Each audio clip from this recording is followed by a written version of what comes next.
record. So hopefully you've all now been told that this session is being recorded.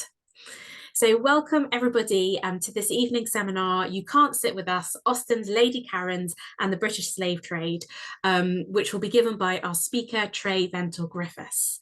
So economic historians would describe absentee enslavers as people who managed enslaved people and the land they toiled on, while geographically and psychologically removed from the terror of the plantation. Based on Trey's chapter in the upcoming book, Jane Austen and the Makings of Regency Whiteness, this seminar uses Jane Austen's adaptations to refrain Austen's women as absentee enslavers or in close association with that brutal system thousands of miles away. Focused on the erasure of absentee enslavement from Regency romance, it provides a richer discussion largely absent from spaces like English literature and Austen studies. With 40% of compensation claims being women, characters like Emma Woodhouse may also allegorise the lives of women from landed families in the records, especially as 29 National Trust properties are tied to successful claims. So this seminar will illustrate those links between Empire and Austen's characters on screen. Trey Ventour-Griffiths is a multiply disabled historian, creative writer and sociologist with interests in Black histories, race and disability, pop culture and insurgent politics. His PhD research, which he's in the final stages of finishing up, uses creative storytelling methods to consider a multi-generational story of Caribbean Northamptonshire after 1942.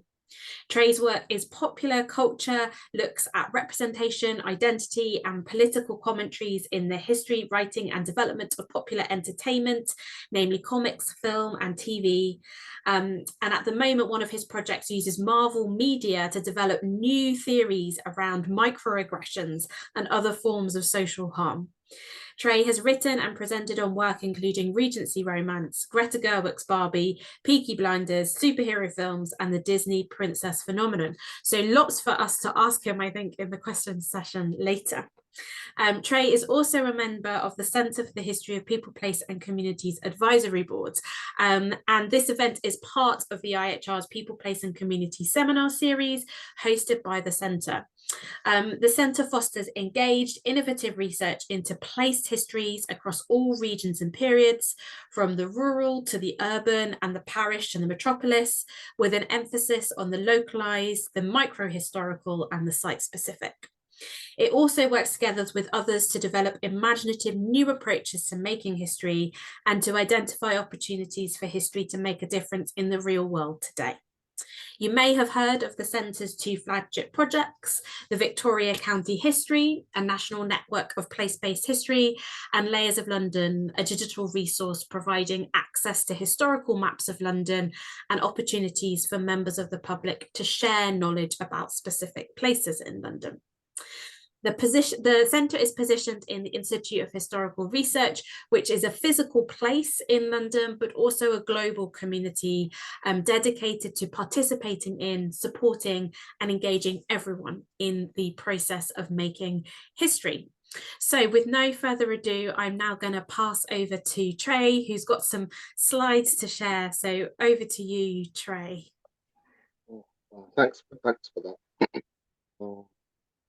It works. Can we see that?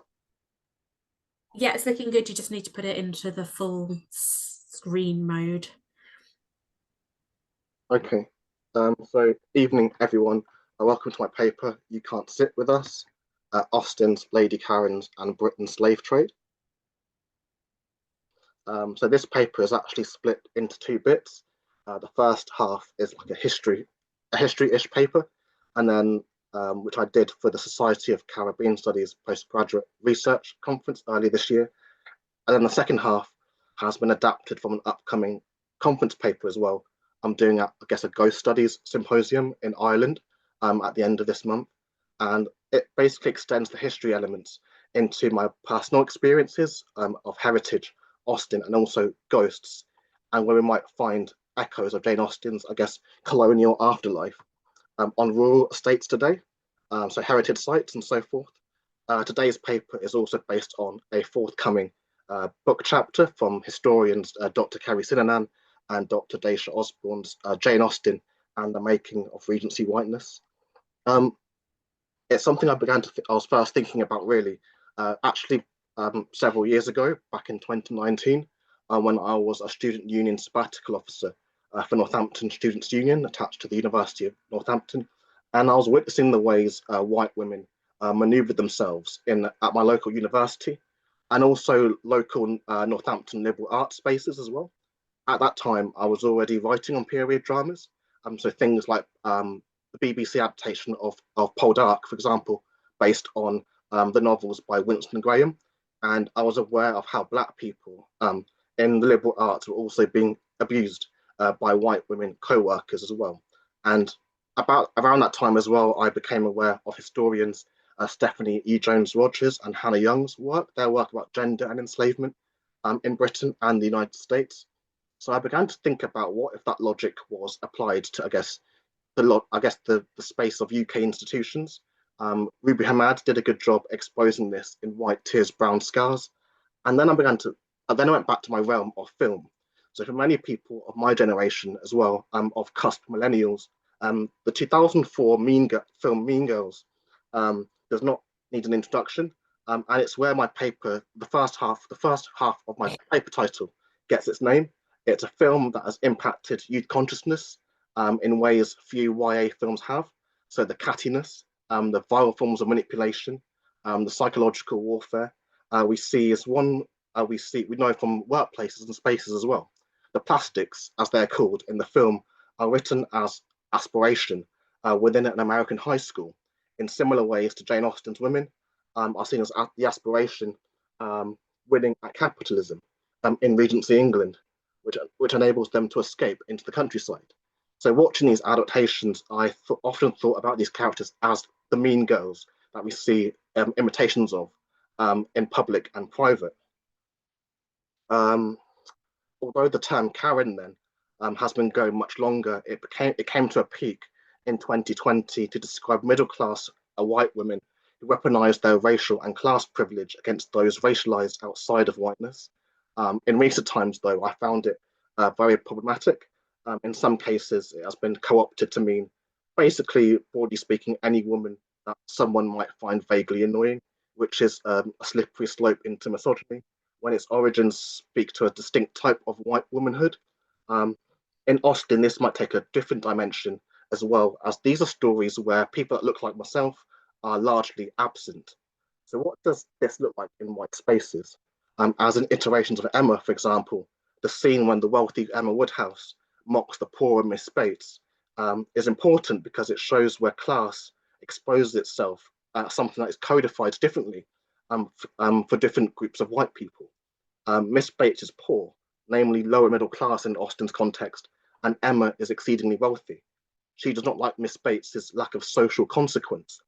Scholars who write about whiteness and class show how in Austen there are other readings that are possible.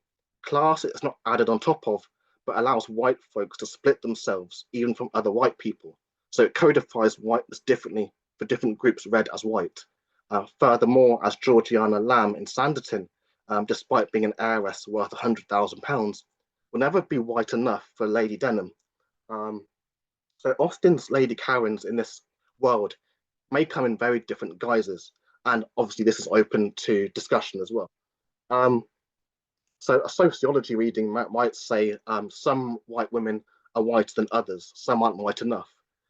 In her article, Whiteness on the Couch, then, psychologist Natasha Stovall points out that whiteness and white identities does not move tidily.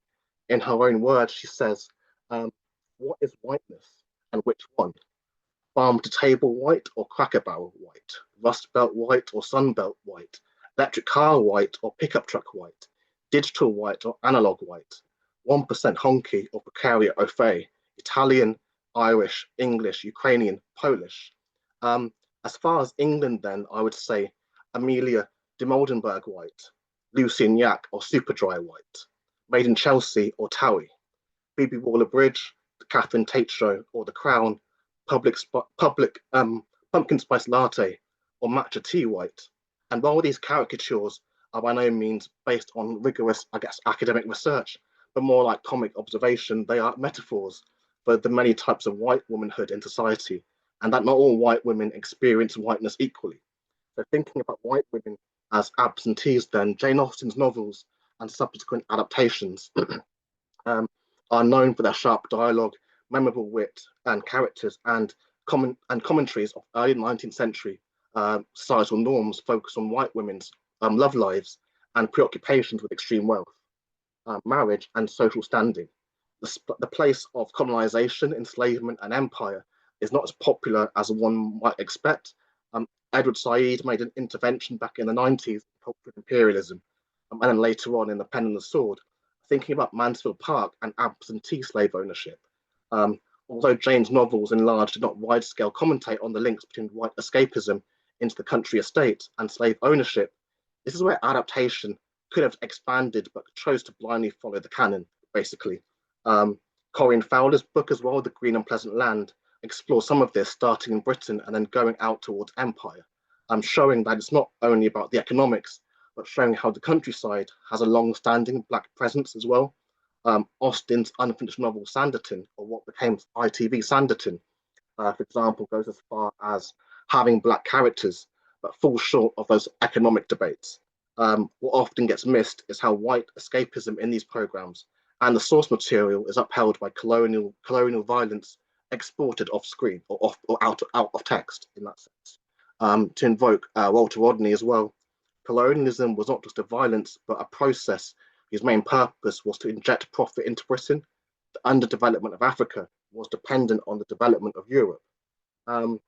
Michel Rolfe-Trio also talked about historical production as well, and I think this is a great time to think about how many people's introduction to wealthy white women aristocrats is not actually through academic books.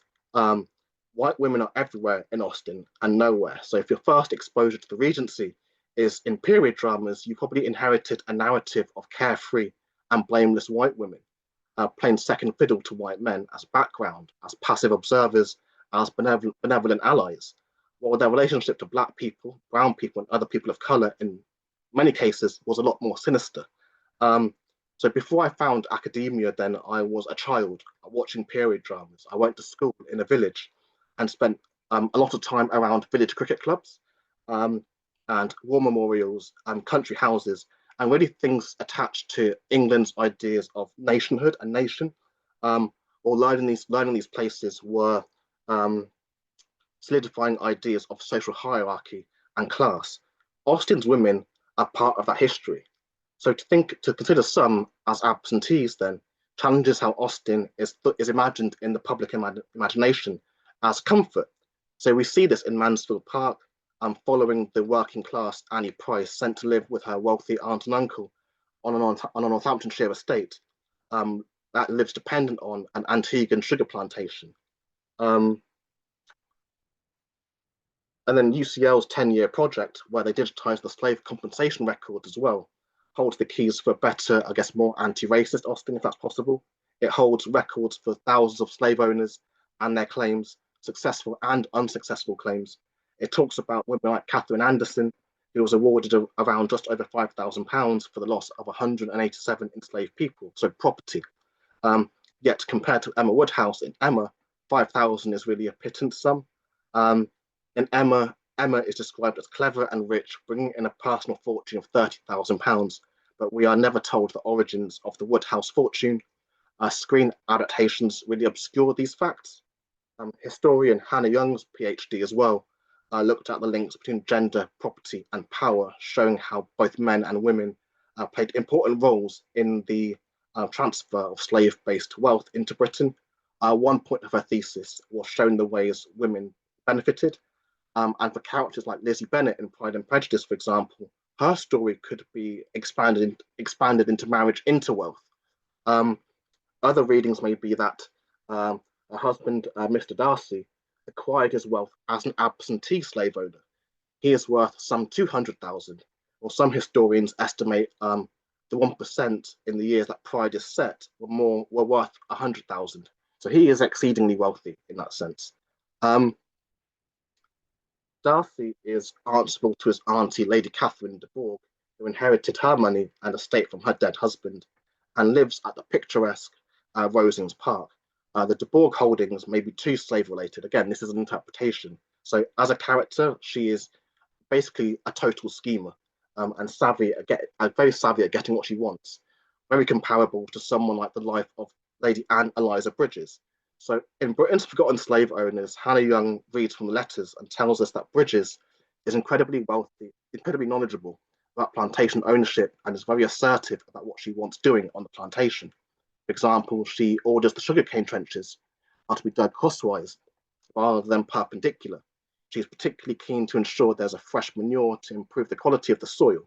I'm extremely concerned at the death of the Negro Bacchus, Bridges also writes. The reason she is so concerned is because he is essential in the still house, and she hopes his loss isn't irreplaceable. Bridges is not actually concerned about the loss of life. It's not an emotional loss, but it's basically the loss of resources.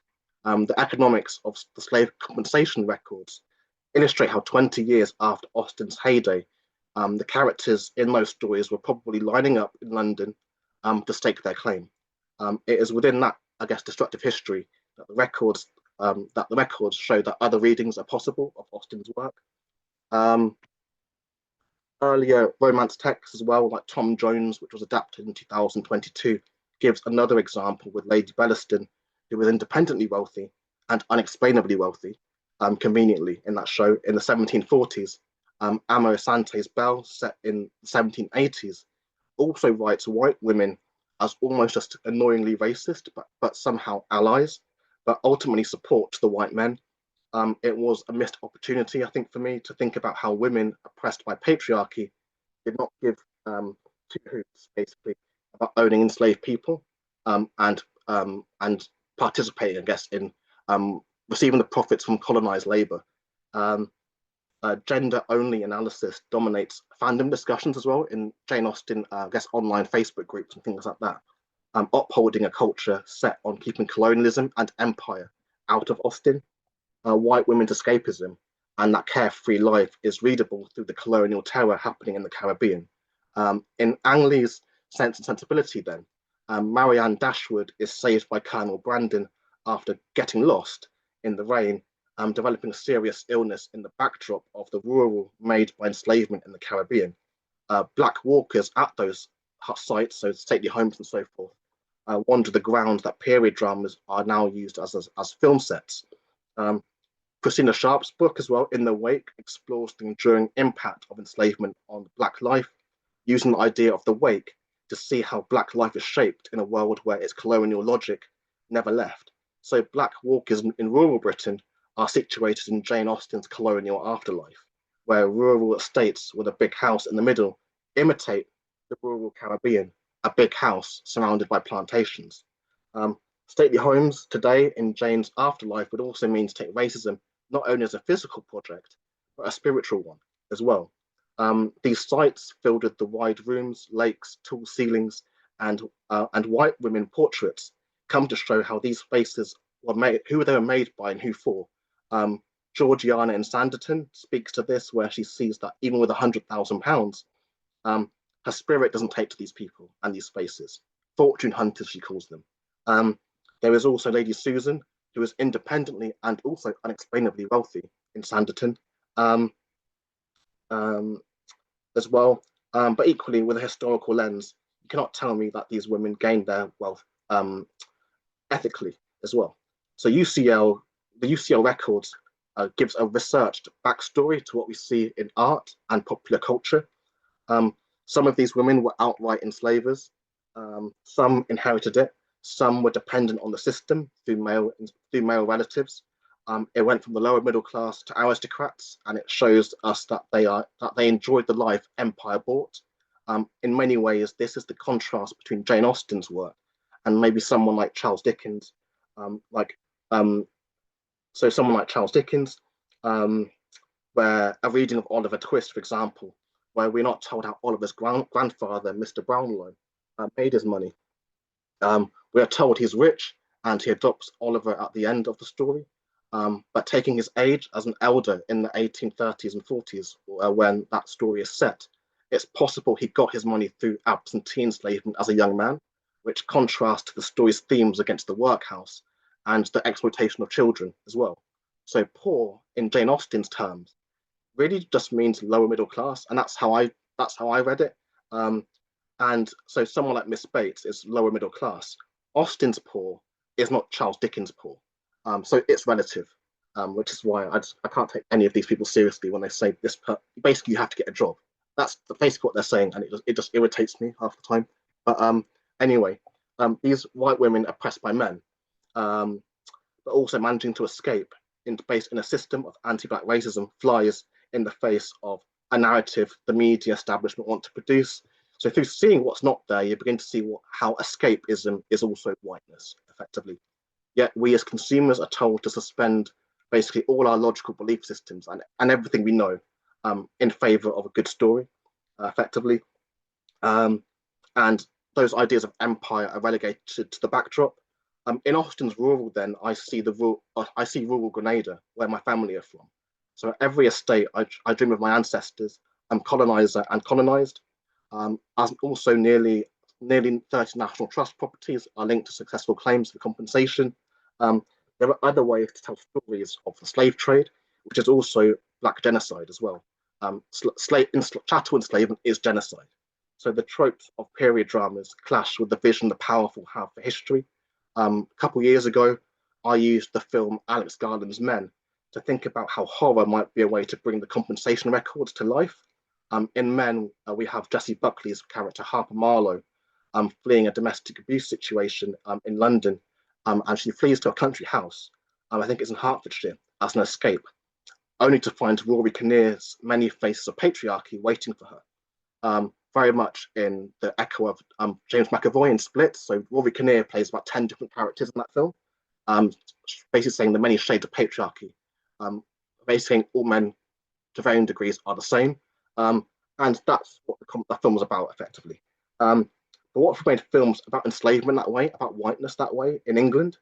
So using horror to talk about the history of the private sector would give teeth to Austen's white women as slave owners. So I think other readings are possible there, and it takes a bit of imagination.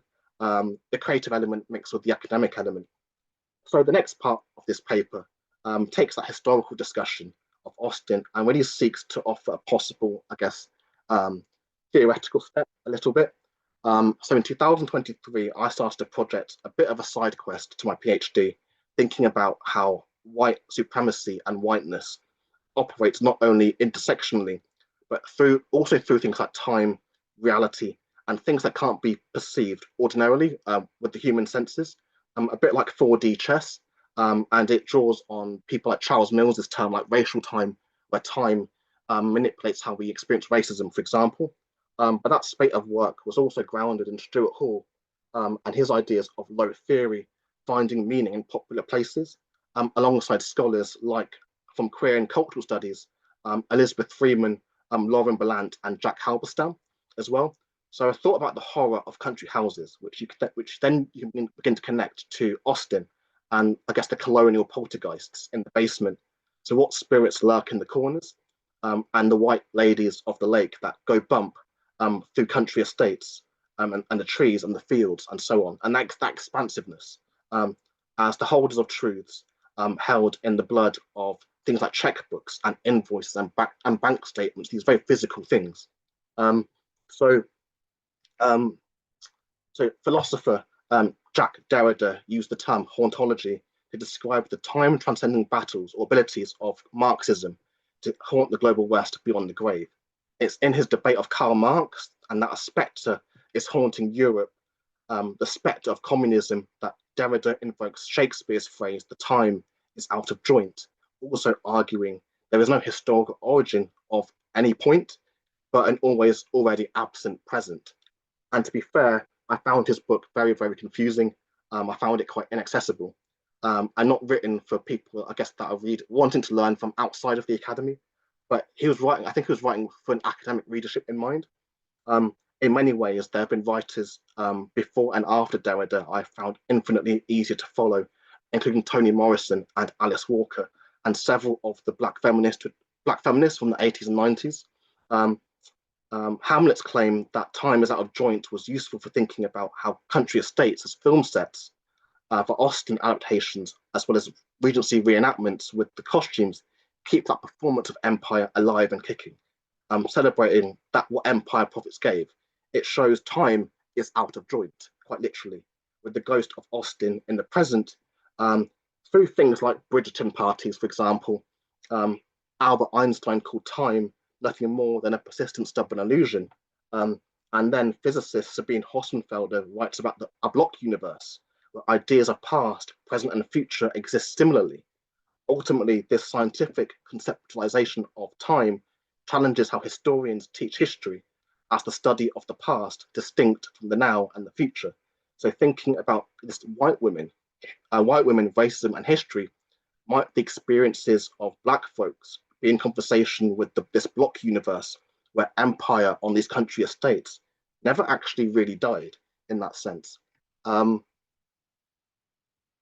country houses be haunted? What lurks in the shadows?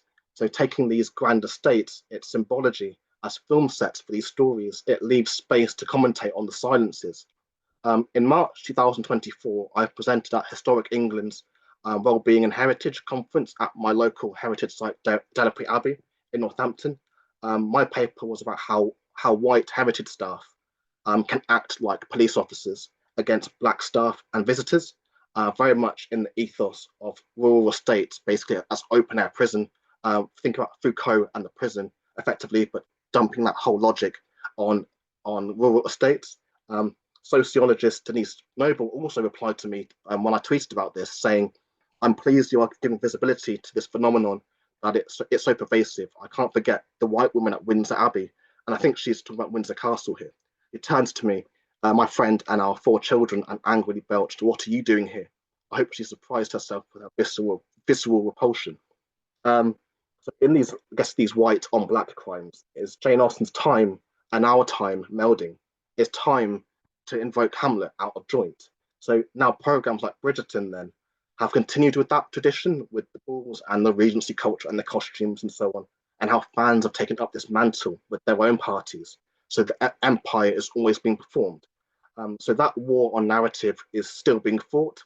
In 2025, the Nottoway plantation in Louisiana burnt to death.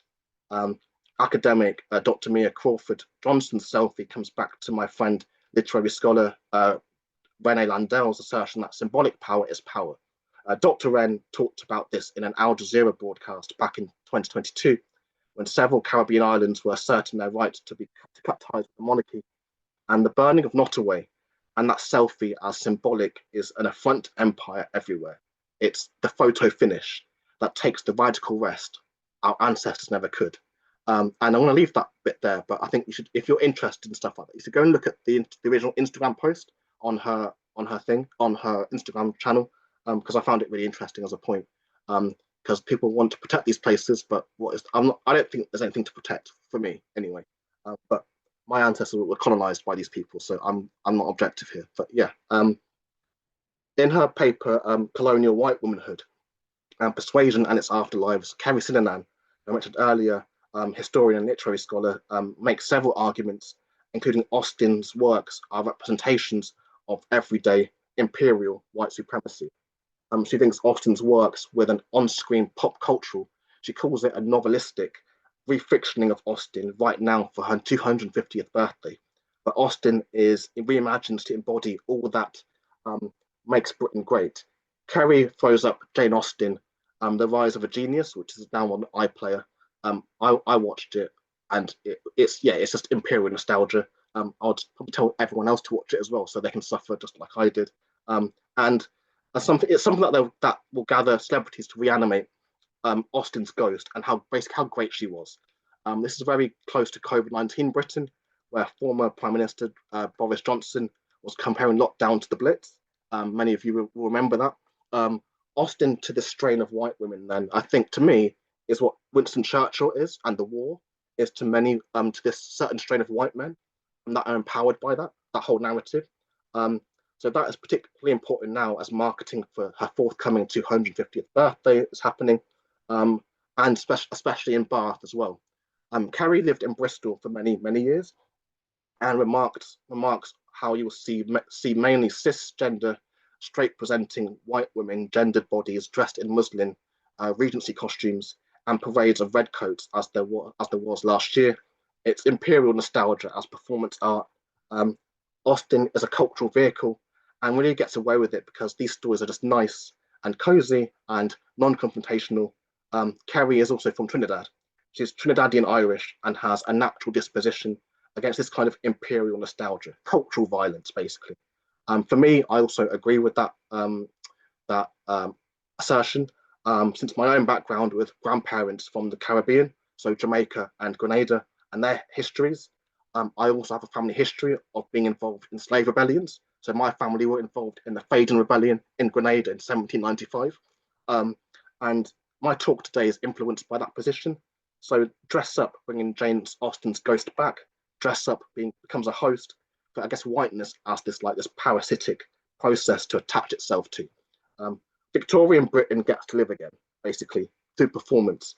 So we go back to Nottoway and that dying of whiteness, but it can never die really because we can't give it up. The celebrations, the nostalgia, on the brink of death, but never actually experiencing death because we keep bringing it back from the grave in that sense. But worse, sociologist Calvin Powell and Holly Henderson tell us the biggest beneficiary of university gender equality framework, Athena Swan, is also white women. While Jesse Daniels says that white women in the US won EDI and have more in common with white men than they do with other women of color. Now, UK heritage is reportedly 66% women and 90% white, so we can also do the math there as well. Although heritage hits many areas beyond country estates, these are places where the shape of white womanhood is operating in the here and the now, and also back then. So thinking about that idea of the block universe and the countryside, but ideas of past and present are similar. So those distinctions between nowness and unnowness, past and present, is the very nature of ghostliness. It's a study in phantoms. So walking around these places and seeing the results of enslaved labor. I'm brought back to the rural Caribbean, where my own family are from. My family were farmers, and they were green-fingered folk. My great-grandmother, Agatha Sita, Nensita Ventour, was a farmer and a market trader, and she never left Grenada. While my other great-grandparents, Toyley and Benmark Noel, came to Northampton in 1962. They were from the village. They were village people from Granroy in St John Parish, while Sita was from a place called Borleo in St George Parish in Grenada, and she came to Granroy when she was 16 in 1927. You'd think that what has Austen possibly got to do with my family history, and absolutely everything. We're taking white women as these absentee slave owners.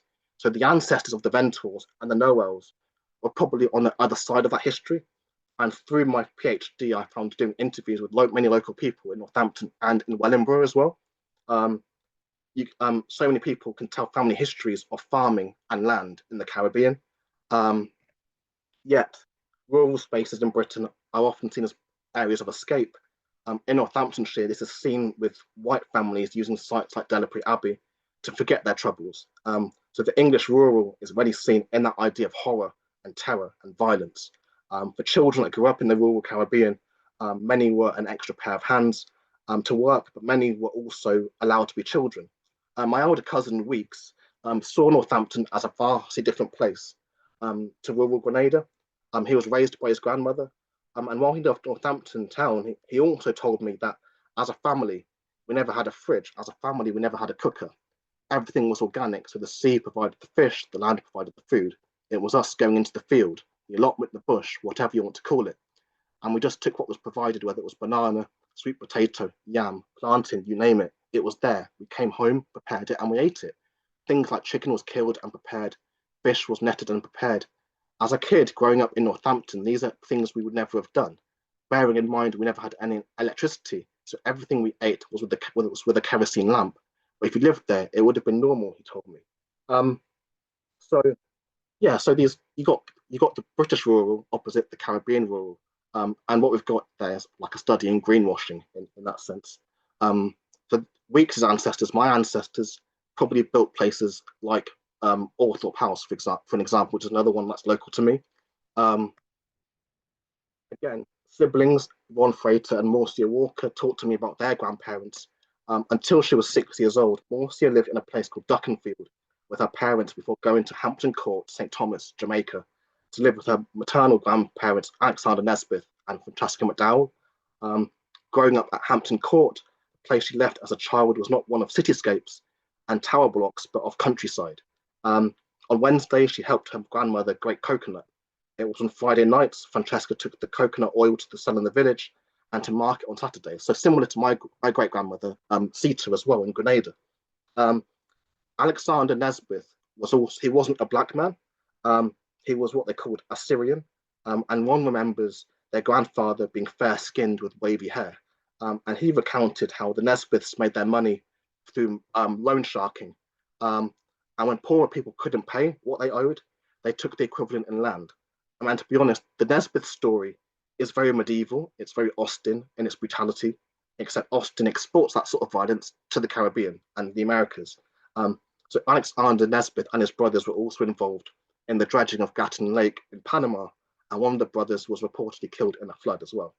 So through these oral histories of those now dubbed the Windrush generation, there are phantoms of the slave trade. Austen and the stories of many of her contemporaries are perfect sites to track the ghosts and echoes of that absentee slave ownership. Places that we now call bush in the Caribbean cast that long shadow over Austen's countryside. It places us into the fields of the past and back again. In Austen's world of money and property, there is a phantasmic history of properties produced by my kin as metaphor as well. So those houses are metaphors, I guess, for the clitter-clatter of bones, the flicker of a flame or a warm casket. There are midnight meetings. In the death of a place is there and not there-ness, and there's shells of memories of an old house and corpses like a hollow auditorium. In stately homes, as slave properties, there are shadow memories, trauma like a graveyard of teeth, as a history of phantoms, where the rural estate mirrors that landscape in the Caribbean, a history of phantoms, ghosts, spectres, and poltergeists in the British countryside. In The Alchemy of Race and Rights as well, Patricia Williams also says that her 2 times great-grandmother was enslaved by a Tennessee lawyer called Austin Miller, who fathered her children through rape and sexual exploitation. American plantations imitate the rural estate as well, the British rural estate, a big house surrounded by plantation, greenwashing. So as Black walkers wander those areas today, we might hear those poltergeists in the basement and phantoms in the fields. The paintings might move. Walking around those places, I don't know if I am hearing things, but I feel energy there. I'm back in the countryside in Grenada, where I visited the family graves, which are on the family land, basically the back garden. And I began to consider how my ancestors were helped into those graves by the economics, like those we see in Austen films and novels and so on. It's that boomerang effect of empire, going to the Caribbean, to Africa, to England and back again. So thinking about Austen like an apparition across time, the lady vanishes and then she's back again. So Patricia Williams being in conversation with her 2 times great-grandmother and finding the ghosts of enslavement in the US Census records shows us how to study silence. To study silence is to study ghosts effectively, and that's what's there as much as what isn't there. The country house is full of silences, the blood splatter on the walls without a body, and the evidence locker without a crime scene. The compensation records show how archives render the voices of enslaved people ghostly. We see the claims of the mostly white slave owners, sometimes where they lived, but never the voices of the enslaved. Sadia Hartman talks about the challenges of finding the human of Black people in slave archives that focus on status as property. Could it be that analysing white women on these estates, we see the ghosts of Austen's characters and the places she wrote about made escapable by those prophets Hartman contends with the ways the arts can lift the spirits, animating the groans and cries of the enslaved from the erasure imposed upon those who wrote the history books. My family name shows up in the records. I could not find the human, but I found records of accounts and evidence to how nearly half of all claims were made by women, predominantly white women, like those in Austen's stories. Is Austen and the country house to white women what Churchill and the Blitz is to many white men? Do these symbols empower a certain type of white belonging? I come back to Denise's tweet about Windsor Castle and how white women on these sites may be empowered to police others, and they don't police others they don't feel should be there. An apparition, maybe. So haunting is alive, is to live with the ghosts, both real and imagined, including of whiteness's eternal. For the worlds Austen is set in and the space country estates occupy, haunting harbours a violence that takes these spaces out of a utopian fantasy and escapism into fantasies of horror and the macabre, and that radiates sort of white supremacist, that feeling through your body, thought and essence, and ghosts that are as real as they are mythological, that live in buildings, in the walls. There are unseen dangers for Black people there, in the image of ancestors, occupying spaces that are alive, living, kicking. Mainly for myself, I started to refer to this feeling as anthropomorphic whiteness to give language to how historical objects like buildings may take on human traits. That's something I first learned about in school English literature classes on poetry, and then later on when I began my career as a performance poet as well. So anthropomorphism as a literary device where we can give the non-human human traits. So that term is basically English literature meets sociology, critical whiteness studies. So in 1955, there was a French philosopher called Guy Debord who popularized the term psychogeography. He described the study of the special effects of the geographic environment on the emotions and behavior of individuals. For those estates seen as sites of white women's belonging, the place of absentee slave owners would also be one tied up in the land. An Austen haunting told from the Black gaze, or Black or otherwise not white gaze, would turn those spaces and places into not only like a Black British psychogeography, but also a Black British haunting as well. The present is always intruded upon by an ever restless past. So for white women who may see these places, space as part of their self, psychogeography is useful for making the links between whiteness, gender, and space, used to harm people of color.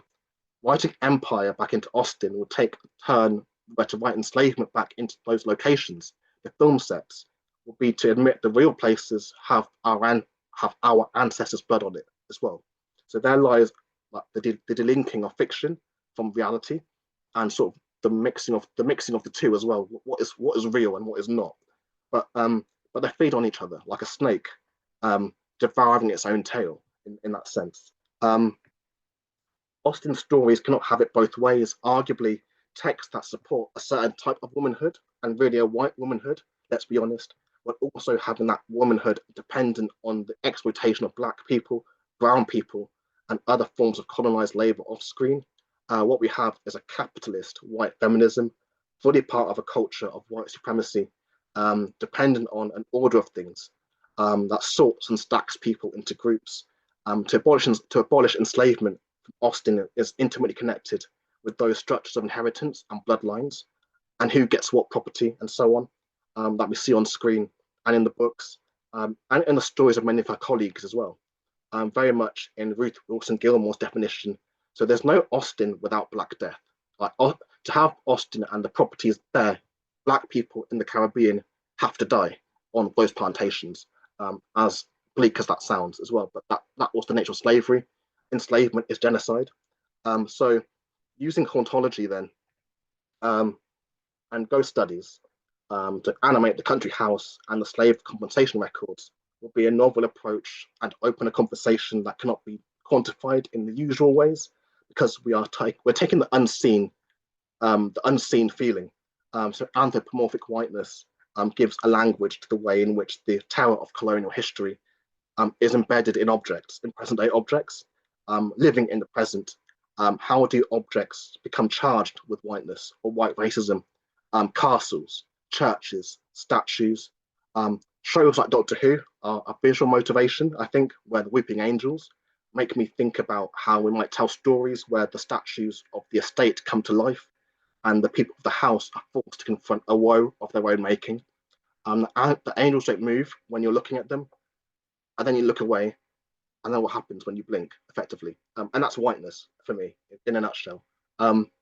So in Austen's Afterlife, psychogeography is relevant to making the links between rural estates, whiteness, and the emotions. My friend geographer Rihanna Garrett did her PhD, and it was called The Architecture of Whiteness, and explored this in the context of university campuses and that physical terrain, architecture as a metaphor, in the same way as whiteness as a time transcending, reality bending mode of violence, may be explained by the metaphor of a multiverse.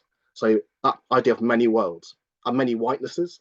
So, that soul sucking nature of university campuses is something that my other friend, Iman Khan, is exploring in her PhD on the student experiences at Loughborough University. And the spaces white women take up in Austen's Afterlife in that shadow of empire, as much as it is to ask if Jane ever really died, because we keep having Bridgerton parties, the street art, the Imperial art, the street performance, and so on. So now with her 250th birthday looming, the way her memory is being reproduced is to see the countryside in Britain, I guess, in that murmur of empire. White women taking up spaces their ancestors would have. So that apparition of whiteness, like a ghost. What happens if you look away? What happens when you blink? And that's basically the end of my presentation. It was 2 papers put together, and I hope it was interesting. And if anyone's got questions, I'm happy to answer any questions as well. And again, if you like this sort of thing, I do this sort of all the time, mixing history and politics with popular culture, comics, superhero movies, Barbie, and all that stuff. But yeah, thanks very much for listening. Thank you so much, Trey. That was absolutely wonderful. I don't know if you want to stop sharing your screen and then we can kind of all see a few more faces. But now is the time for questions. So if anybody has any questions, please do put them in the chat or use the raise hand function. But I'd just like to firstly say, Trey, thank you so much for what was actually a really personal and kind of open set of reflections on your behalf, a really brave set of reflections, I think. Using Austen's adaptations as a kind of starting point for really engaging with such an expansive range of conversations about the British countryside and the country house as the kind of the scene of a ghost story and horror stories. I think that kind of the way in which you engage with culture in that way provides a really accessible moment to have these difficult conversations.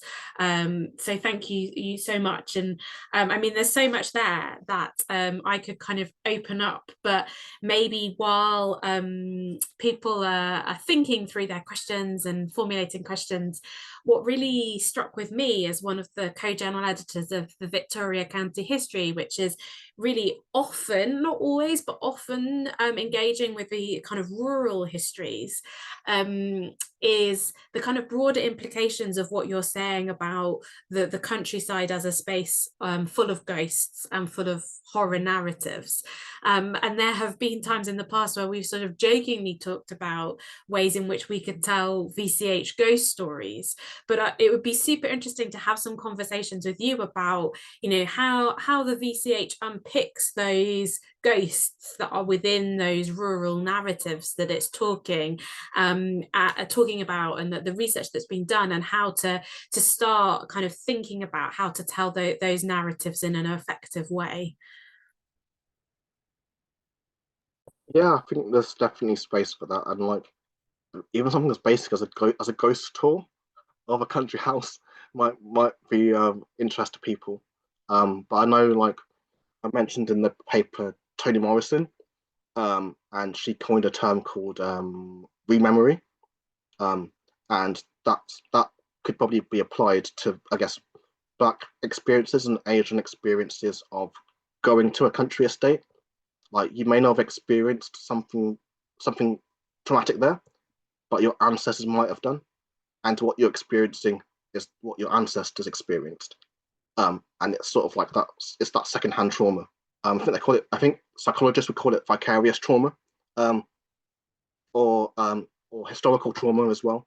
But I think the stuff with the ghosts and the country estates, it's on one side you've got the really arty side of it, which is interesting, but on the other side of it, yeah, ghosts can in sort of just embed themselves in your spirit and leave you feeling off for weeks and months. So when I talk about ghosts and whiteness, I'm talking about, like, I guess, the whiteness of death in that sense. So you go to a country house, you don't know why you feel weird, but you know something's off. And yeah, I think Gen Z would say the vibe, there's just bad vibes. So the bad vibes are off. So you go there. So I think, yeah. So yeah, I think country houses, it's a conversation to be had. But how you have it is going to be another one completely, because you've got to convince people that to some extent spirituality, ghosts and spirituality is something to be entertained in this way. But because of how the West has demonized a lot of this sort of stuff, you're going to have a hard job convincing certain aspects of academia as well, especially that this is worth pursuing. So I'd say yes. I think whiteness and ghosts is a whole another rabbit hole, and then the ghost tours are another rabbit hole. But I know in Northampton there's ghost tours at the Royal Gate Theatre that they do. They do tours for people that go in there. But Northamptonshire as a county, it's everywhere you go, you'll find something that's off about it, like ghost tours and things like that. So I think, yeah, yeah, I think it's a conversation to be had. But how you have it, I don't know. I don't have the answers. I'm sorry, I don't have the answers. But I'm interested. If anyone's got thoughts on this, I'm happy to have that conversation. Yeah, definitely. Please do add things in the chat or raise your hand if there's something that you want to contribute to. Ola Tunde, is that are you raising your hand? Would you like to speak? Oh, you're muted. Let me see if I can ask you to unmute, but I can't unmute you myself.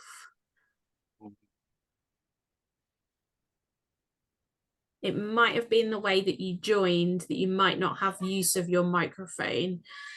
I'll give you a second to just see if you can unmute yourself. While you're doing that, Morag has put something in the chat. Morag Cross, would you rewrite a new version of Austen to include things you feel she should have examined, like slaveholders' economics? I don't know, actually. Sometimes I don't like putting modern day sensibilities on historical things to some extent. Even though I know there were people talking about that at the time. And I'm sure Satnam Sankara's Empire Land talks about the people that were anti all of that slavery stuff as well. But I'm not sure I would want to impose that on Austen. But I think I'm more interested in the adaptations, because there's a lot of TV and film people that they take creative license when it suits them, and when it doesn't suit them, they don't do it. So I think, like, the novels are fixed, the novels are what they are, and so on. But the films and the TV shows are still being made, and the theatre shows are still being made. And creative writers could take license if they really wanted to, but they don't most of the time, and they really should. Which is why I liked Sanditon. The first season of Sanditon, I think, took some of that license, and then second season and the third season they were cowards again. So and then also shows like The Confessions of Franny Langton as well. I think the novel was by Sarah Collins. And again, I think that does what I want Austen to do to some extent. But yeah, I don't think I would want to do that for the novels at least. But yeah, there's writers of that time that were talking about economics and slavery and things like that. I believe Olatunde is ready to ask a question. I am ready. Sorry, I don't know if it answered the question, but a kind of comment really. I'm sat in my car in the Sainsbury's car park because I couldn't get home in time to watch it where I normally would see a webinar. So I'm glad to see Trey, and I'm glad I stopped in time to do this. But I think just what you're talking about, the kind of country houses, as somebody, who I like to go camping, you've got black children, like to take them everywhere that we've got a right to be. But that whole thing about those ghosts, and I would equally say that those ghosts and that vibe that you're talking about is exactly the same when you go and visit museums, all those stolen artifacts. And I think they're the spirits of our ancestors who are in there. So I can't go to those places without saying, when people say, oh, isn't it a beautiful building? I'm like, no, it's not, because those buildings are dripping with the blood of our ancestors. And it's just trying to get that understood. And I think it's something I'm quite gobby and I'm very artistic, so I'll just say it as it is, and just go into those spaces and actually seeing how people behave. So when you're talking about that white woman who suddenly starts to police the spaces, I've worked in the Tate Gallery, and it's a very similar kind of vibe where black people don't attend the Tate because I think they feel like they're being watched all the time, and so that is there constantly. And I remember going to Scotland one time. It was a tartan shop, so my obvious thing was like, oh, I wonder if the tartan of our ancestors is here. And you could see people sort of shriveling the shop. I thought, well, this is our reality. This is not me just making a noise. This is our reality. We cannot go to these spaces. Think, oh, this is very interesting heritage. And I think I just wanted to add to all the stuff, just the stuff about heritage and heritage sites. It's about, and I think one of the things I've realized now, kind of when I walk around places, I don't mind going to medieval places. And it suddenly clicked why. Because this is before enslavement. This is before clothes. Thinking I can actually be in these buildings because it's not the same thing. So I just really appreciated what you had to say, because we visit these places or we pay money to go to whatever National Trust things, but actually this is the kind of horror and the trauma is part of our genetic makeup. I won't even say vicarious, it's actually inside of us as we walk into those spaces. So I just want to say, I'm so glad that I came, Trey. I'm so pleased to hear you talk about all these issues. And I hope that people actually listening today really think about anybody who's got a heritage role of any kind. What's the story that you're actually telling? And is it a sanitized version? Because it usually is. Anyway, that's me. I found microphone on my settings because I don't know how to use Zoom on my phone, but now I've done it. So I just wanted to say something and support, some of the stuff that you're bringing to this discussion, Trey. Thanks very much. And I think as well, like, it changed the game when I watched Sinners. I went to watch Sinners in the cinema, and it was like, most people watch that film and think it's fiction. And I was walking like, cinema. That's not, none of that is fiction. All of that is real. It's happened somewhere. And it's American, so I think people in Britain will think, oh, this is not about us. It definitely is about us. I think the difference is that all those buildings like that in Britain, we call them museums, and art galleries and stately homes. And you can make a Sinners about Harewood House, for example, which is the one just outside of Leeds. And I know it's had a lot of press recently because David Harewood's portrait is in there and things like that. But you can make a whole thing about sinners and spirits. And there's like a million of these country houses around the country. But I'll say, if anyone has not watched Sinners, go and watch Sinners. And then reapply what Sinners has been talking about to this. Thank you, Trey. I've not seen it, so that's going on my list. I can see that there's a whole load of people saying we should be watching this. And thank you also to Olatunde for showing your support for what Trey's been saying. I know that it's kind of the first time that Trey's talked about some of this stuff you were saying, wasn't it? So I think it's really great when people can kind of show their support for something that Trey's kind of shown a lot of courage to come and share with us today. While I wait for others to kind of ask questions, another thing that really struck out to me, Trey, when you were talking was really about how representation is not even not enough, but like not really appropriate potentially within these kind of period drama adaptations that you're talking about. And I just wanted to invite you maybe to share your thoughts on things like colorblind casting and the ways in which Black people are represented in things like Bridgerton, and what your thoughts on that are. Well, I'll start with Bridgerton in the sense that, like, I'm too far gone now that I have to finish it, but I do not like it. So, like, I'm in it. I've watched every season that's come, and like, I'm invested to it because I need to see how it ends. but also the program's racist. It's racist to the bones. And then the first season, the white woman character Daphne rapes her black husband, and then doesn't talk, and it's never talked about again. And then also in the program, the way they do mixed relationships as well. Basically, if you're in a mixed couple, you need a white person to validate your relationship. So it's just it's that sort of stuff. But then that's in the MO of I guess Shonda Rhimes' production. That it's not just Bridgerton that does that. Literally, most of her programs do that. And also, like, it's a Hollywood thing as well, that when it comes to mixed romance, you don't see people in mixed romance without a white person involved in it. So if it's a black person, it'll be a black person and a white person, or there'll be an Indian person and a white person, or maybe a Vietnamese woman and a white man, maybe, or a Chinese woman and a white man. And it's the whole Hollywood thing that if it's a mixed romance, they need a white person, and it just irritates me because the world doesn't work like that. So like many of our friendship groups, you'll find mixed couples in the friendship group, and it'll be two people of color, and that's okay as well. And on that, I won't go any further detail with that because I've wrote a journal article about it. So if anyone wants the journal article about it, send me a message and I'll send it to you. And it was on Bridgerton Hollywood and the right centering of mixed romance, basically. But so that was Bridgerton, and then Sanditon.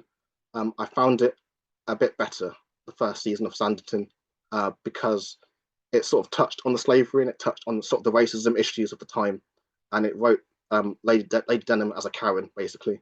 And then there was another one called Mr. Malcolm's List, which I do like that film, but also it sort of makes the slave owners black and Asian, and doesn't really address any of that stuff. So all the property and all the money and everything, they've got all the money and the property, but they don't really address where it came from or anything like that. So it's sort of like diversifying of the Regency that we're seeing playing out in real time. So a few years ago, there was a whole hashtag around why a period drama is so white. And then a few years passes, and then you got all these programs with black people and Asian people in period dramas, not addressing the underlying history. So I think that's what really irritates me about all of it. I do like the shows though. I like the storytelling, but they could be using that storytelling in a more, I guess, responsible way. I think would be the term for that. But yeah, like they're making all these shows, and they're not really saying anything. They're not doing anything provocative. They're doing everything that all the white people shows do. So, and I think Bridgerton was the one that put the nail in the coffin the most, because it had about 80 million views in its first month, which is obscene for any show. Like 80 million in a month for its first season, and the Twitter discourse was more entertaining than the program at the time. So there was that as well. And if I was just thinking, if they'd made a program like that addressed all the things that it should be addressing, and it still had the same engagement, it would have upset the establishment. So, and I think that's why they didn't, and I think that's why it didn't do that as well. But yeah, diversity. I'm not 100% in it. I think diversity works when you tell the backstories and everything like that, but not when you just make everyone black with no one's, like, it's just 2D. It's a show in 2D when it should be 4D. Basically, I think that's the best way I can describe it. But yeah, Bridgerton, Sanditon, Mr. Malcolm's List, then Amor Sante's film Belle. I used to like it. I don't like it anymore. I watched it again recently, and I find it's doing the work of whiteness as well, because it makes all the abolitionists to be hardworking, decent people, when most of them are also racist as well. And I know Carrie's work Carrie Sinanan, who I talked about in the talk, talks about this in the sense that being anti-slavery doesn't make you anti-racist. It just means that you shouldn't be enslaved for your color, but we're still going to hate you for being black. If that makes sense. But yes, I think that whole Wilberforce narrative is deeply embedded in films like Belle, and I think we're still seeing it in different ways in period dramas, that Britain can't get over its idea that we freed the slaves, basically. Not that we put them there in the first place. But yeah, I think someone just put a comment in there about Bridgerton. There are a couple of comments in the chat.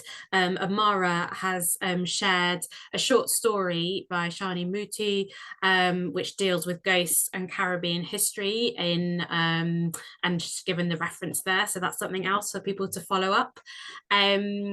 And then Clara has said, in Bridgerton, it's problematic that they are shown drinking tea, eating sugary cakes, wearing beautiful cotton dresses, and it's not addressed how any of these products came to be in England.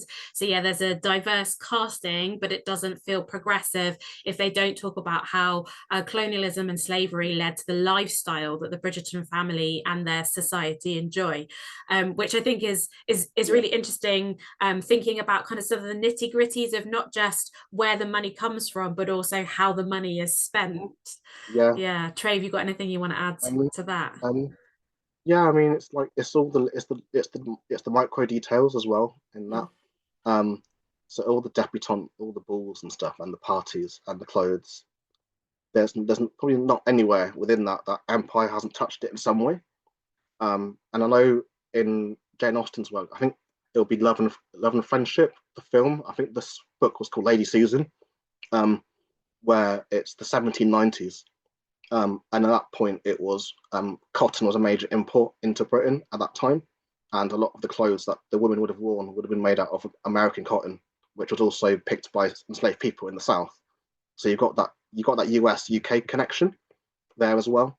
So I think, yeah, it's like once you know what to look for, you start seeing it everywhere, and then you're permanently irritated forever. But yeah, it's not just the big houses, but also the micro details. So what said in the comments, the tea, sugar, coffee, and like chocolate and things like that. You can't watch a Jane Austen film without seeing tea, at least once or twice. So yeah, I think that's when you start being critical. But then you go back to the fandom groups, and they mold the whole personality around it, and then you start seeing the pictures on the plantations and stuff, on the plantation weddings and things like that. So then you start seeing how empire is performed as well. And then you say anything in these groups, you get kicked out.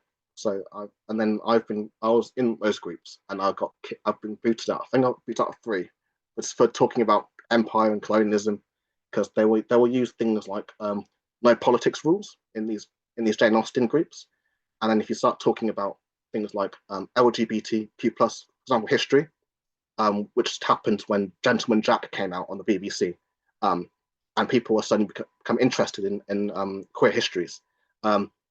People got kicked out over that as well. Anything to do with Black history, saying you want more diversity and representation in British period drama, you get kicked out for that as well. No politics. So that's how they operate. So that's what I'm finding very challenging in these spaces, that we need more of this, but it's almost like you can't talk about it without getting people going from 0 to 100 in a matter of seconds. Yeah, and I think Jane Austen does attract quite a number of like far right people as well within that.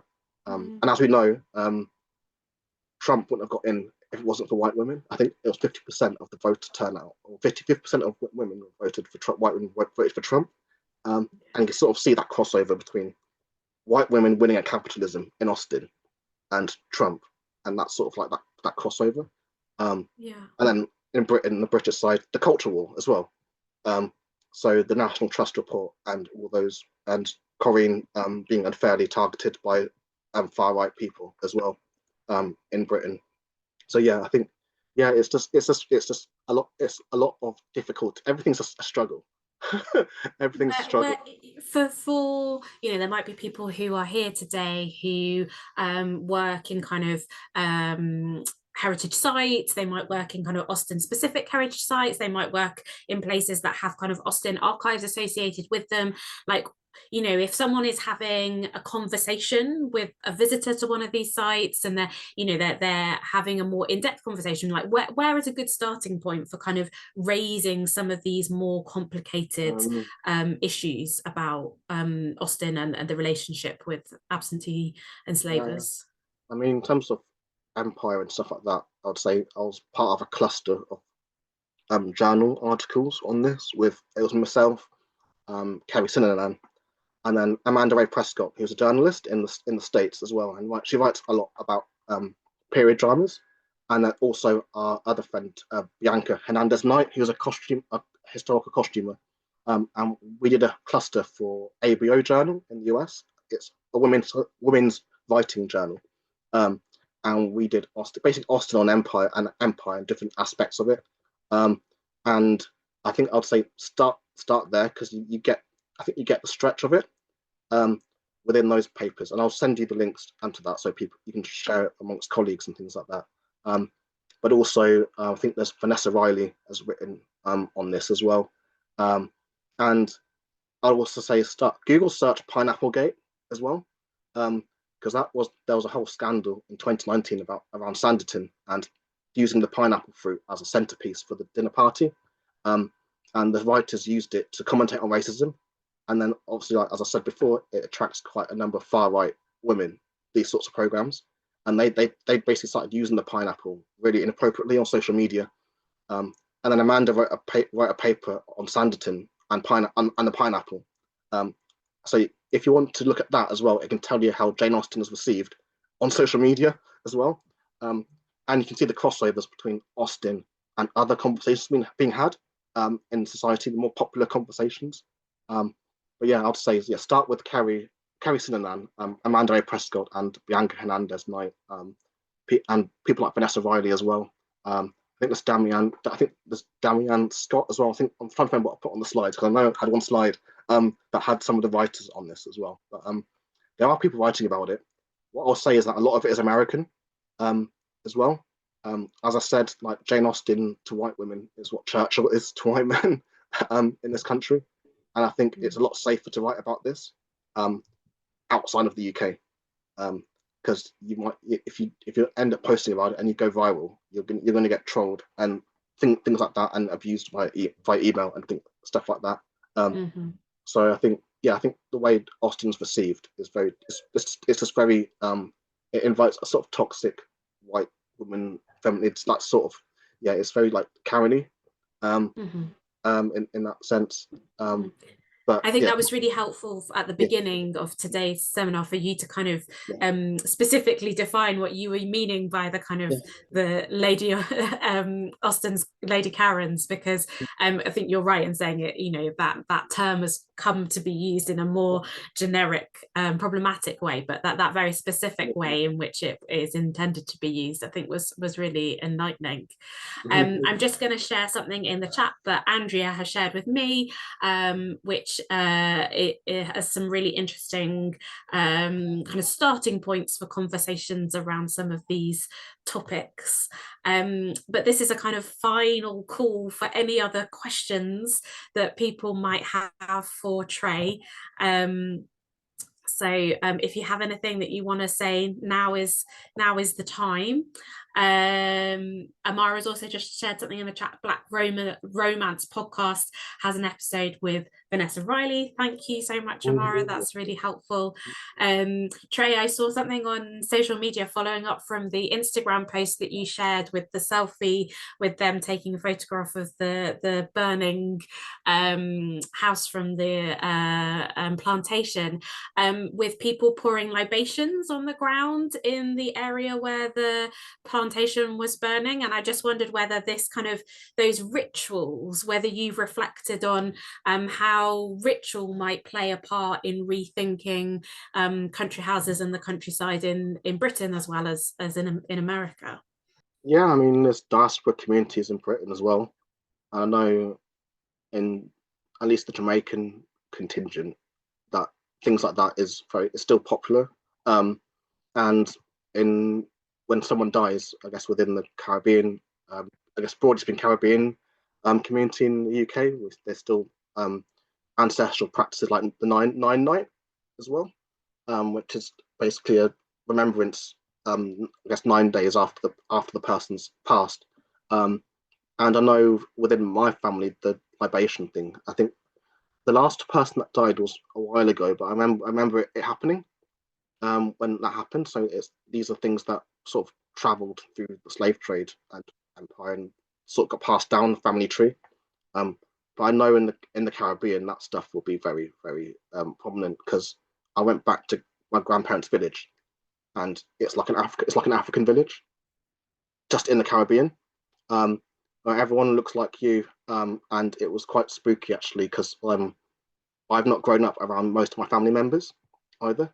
Most of my family members are still like not in the UK, or they're past, but a lot of them went back to the Grenada and America and places like that. And we all look the same, and we have the same, like, I guess, dialectal tones as well in some cases, and also I got told that we all walk the same as well. So there's that side of things as well. So I think, like, when you've not grown up around your family, it's quite weird. It's like growing up in bereavement in some aspects. But yeah, those ancestral practices, I think they're still, depending on where you are in the country as well. It depends what's common and what's not. But I know Northampton, nine night is common, because since starting my PhD, I lost 5 participants as well. So 5 people I interviewed have died since October 2022. And I went to the funerals for 3, and there were 9 nights for all of them, I'm sure. And I know the guys in London who are from South London, that they do that. They're quite, especially the Rastafarians as well. The Rastafarians are very, like, when it comes to stuff like that, they're very much more on it, because that's that spiritual beliefs. It goes back to Africa as well. And many of them who are in Northampton went back to Africa. They actually did it. So they're in places like Zimbabwe and Ethiopia, and things like that. But yeah, I think the ancestral practices, I find them really interesting. But again, they've been demonized because of empire, the legacies of empire, and that even goes within the communities themselves. So it's not only a white people thing, but also like the internalized hatred, I'd say, that some Black people can have for themselves, and then it gets projected onto our own cultural practices and things like that, and it leaves some feeling they find their ancestry later on in life because of it. So they've had time to sit on it and reflect, and then they reach 50 and 60, and then they start looking for the cultural aspects of their life that they weren't able to, I guess, contend with when they were younger. But yeah, hopefully I've answered some of that question. Sorry, I went on a little bit there. No, that's so fascinating, and I just, that is a good way for us to also say good luck to you, Trey, as you kind of finish off your PhD. And I'm sure that there are many people here who are be really interested in reading the PhD when it's finished as well, and the things that you develop out of it. So all that remains really now for me is to say thank you so much to everybody who has come, and thank you so much for all your comments in the chat. There's one thing left for me to do, which is to advertise the final event in the 24-25 Centre for the History of People, Place and Community event series. Oh, Kelly, have you put your hand up? Is this a kind of last minute question that you'd like to put in, or were you trying to clap? And I've ended up putting up your hand. Kelly, do you want to, if you don't unmute yourself, I'll just assume that you were trying to clap and have ended up raising your hand instead. Okay, so the last event in the 24-25 Centre for the History of People, Place and Community event series is going to be the 2025 Derek Keane London Lecture, at which Matthew Worley from the University of Reading will be speaking to the title, I Think Punk is an Overused Word as a Matter of Fact, London, England, 1975 to 76. And this will be an in-person only lecture at the Institute of Historical Research in London on the 16th of July from 6 to 7:30 p.m. Everyone is really, really very welcome. But thank you so much for everybody for joining us this evening. And Trey has put his email in the chat if anybody wants to get in contact with him. And as I said, this recording will be shared on the IHR website and on Trey's YouTube. So I'm going to stop the recording now.